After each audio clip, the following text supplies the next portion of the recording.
Hello, ladies and gentlemen, it's Mike here at Gamefromscratch, and Unity, after a very tumultuous 2023, now has a new CEO. Now, you may be thinking, wait, didn't they just get a new CEO? The guy there on the right, Jim Whitehurst? Well, no, he was the interim CEO. Now, I personally thought he was going to stick around, but that does not appear to be the case. They hired someone new. So how exactly did we get here? Well, back in 2014, Unity hired John Riccitiello. Now, John was the CEO of Electronic Arts for a number of years, among other things that he has done in his career, and it seemed like his number one reason for being brought on board was to bring Unity public. Basically, he helped them fundraise a number of times, then ultimately they did have a successful IPO. So under that scheme, John was very successful for Unity. For a time, Unity was trading very high on the stock market, but then he made a lot of decisions that you would be like, those are not good decisions. We did things like we bought Weta Digital, we bought Ziva Dynamics, we merged with Iron Source, and of course we have the Unity runtime fee, which ultimately led to this. So let's see, that was 6 months ago, so I think it was the end of 2023, he was let go, both from the board of directors as well as CEO. So this is when Jim Whitehurst took over. Jim came from a Red Hat background, so he worked in the open source world, and then he came in and did a number of things to refocus Unity, you could say. Mostly or less, I summarized it as the de-Riccitiellification of Unity. If you want to learn more about that, it is in the video there. But basically, he focused Unity on game development, which I think a lot of people on this channel will be happy to hear. They also walked back a lot of, but not all of, the runtime fee that led them a massive blow up. Probably one of the biggest mistakes, if not the biggest mistakes in the history of game engines. Well, they walked that back for a lot of it anyways, but not going into that topic there. But they also sold off Ziva Dynamics. They got rid of Weta Digital. They got rid of most of the executives from the Iron Source merger. So most of the things that John did around or after the public stock offering of Unity, Jim Whitehurst kind of got rid of them all. And he focused the company on more on the game focus, so on the game engine and on the ads sides, analytics sides, cloud side. That's what the focus of Unity, and we actually really did start seeing some results in that area. So now it is announced that he is sort of moving on. He's actually going to move up into the board. We'll get to that in a second. And now they have hired Mathew Bromberg as CEO. So you may be wondering, okay, who is Mathew Bromberg? He is the former chief operating officer of Zynga. Zynga are a monster in the mobile space, probably most famous for the Farmville games, but they've made an absolute ton of major mobile titles. So that's where Zynga's background is. They were bought by Take-Two Interactive a couple of years back, I believe. So it was filled previously by a former Red Hat CEO Jim Whitehurst. He will formally begin as CEO on May the 15th, and then Whitehurst, so Jim Whitehurst, is moving to executive chair of the Unity board. So that's the chairman of the board, the CEO, is arguably a more important person in the direction of the company because he's going to ultimately be sort of Mathew Bromberg's boss, if you really look at it in terms of the hierarchy. So a CEO can only be fired by the board, and the chairman of the board, basically directs the votes and how things go.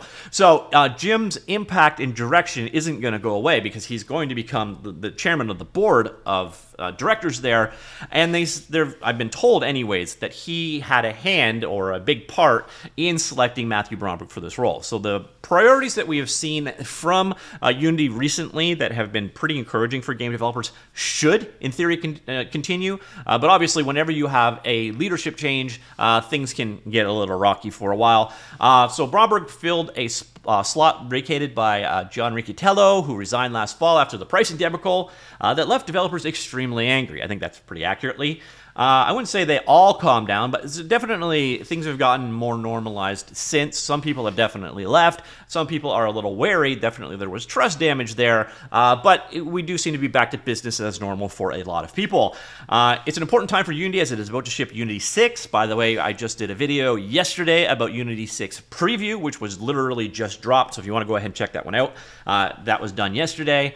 We couldn't be happier to welcome Matt Bromberg as Unity's new CEO. The board and the entire leadership team are confident that Matt's proven leadership, customer-first mindset, and deep understanding of the dynamic gaming industry make him the right executive to lead Unity forward, said Rolef Botha, which, ironically enough, he is being bumped out of the CEO role, the chairman role, that Jim is going to be filling in. So I also want to thank Jim Whitehurst for leading Unity through its portfolio reset and cost structure right-sizing, which is one way of saying Jim had to fire a lot of people. Like a quarter of Unity staff were let go, maybe even a little bit more than that in the end. So this is corporate speak for firing a bunch of people. And the portfolio reset is the part I was talking about earlier on about how they're focusing on this stuff instead of things like digital twin and making movies and all that kind of stuff. And cost structure right-sizing to focus on its core business and help position the company for long-term success. It's been a true honor to serve as Unity's interim CEO and get to know its passionate employees, community customers, and partners, said Whitehurst in a statement. I'm looking forward to working closely with Matt to support the company's continued commitment to creator success and innovation. Whitehurst will also return to Silver Lake, one of Unity's two largest shareholders, where he'd previously been a senior advisor, and will now join as managing director, leading both operating and investment team initiatives. Bromberg brings over 20 years of experience across the gaming industry, having previously served as chief operating officer of leading mobile game developer and publisher Zynga, where he played a key role in the company's turnaround and was responsible for Zynga's game studio globally, while also overseeing product development, design, technology, data, and analytics. He's also held multiple leadership roles at Electronic Arts, where he helped scale the company's mobile division and lead teams on 4 continents that built popular games across all major genres. Apparently, he was also in charge of BioWare, so we'll get to that in a minute. And apparently, no, he wasn't in charge when Anthem was created, if you were wondering. So I'm thrilled to join Unity as it embraces its next chapter. I'm looking forward to working with Jim, the board, and the incredible people at Unity to provide the best integrated platform for creators to bring great games and experiences to their audiences globally, while also helping accelerate the company's revenue growth and profitability. So they are going to release their next financial results on May the 9th. The announcement timing is probably time to go with that. It absolves him of any responsibility, even though he won't have a tangible impact on the results for a year or so down the road. He's just not going to be associated with the earning results that come out in a couple of days. He's currently a senior advisor to Blackstone, so you see a lot of venture capital and investment funds are in the leadership roles here. He also sits on the board of directors of Bumble, where he has been a member of the audit committee, Monzo, a privately held UK chartered bank, and Blast, a privately held esports company. From 2018 to 2021, he was on the board of directors of Fitbit, where he was a member of both compensation and nominating and governance committees. Between August 2016 and 2021, served as the CEO of Zynga. And prior to Zynga, he held various leadership roles at Electronic Arts, including Senior Vice President of Strategy and Operations of the company's mobile division and Group General Manager for all BioWare studios. And again, I've been confirmed that it was not during the development of Anthem. So that's where a lot of people view that BioWare became troubled, I guess we could say.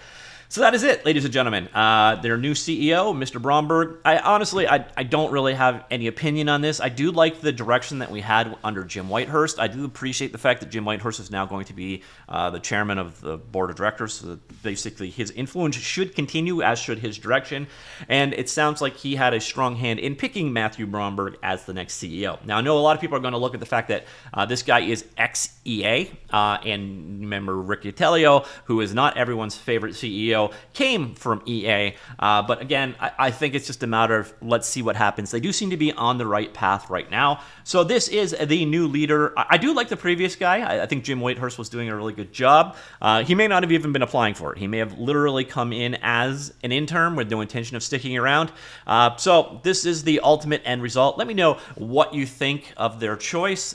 Do you feel positive or negative or indifferent? Let me know in the comments down below. I will talk to you all later, and goodbye.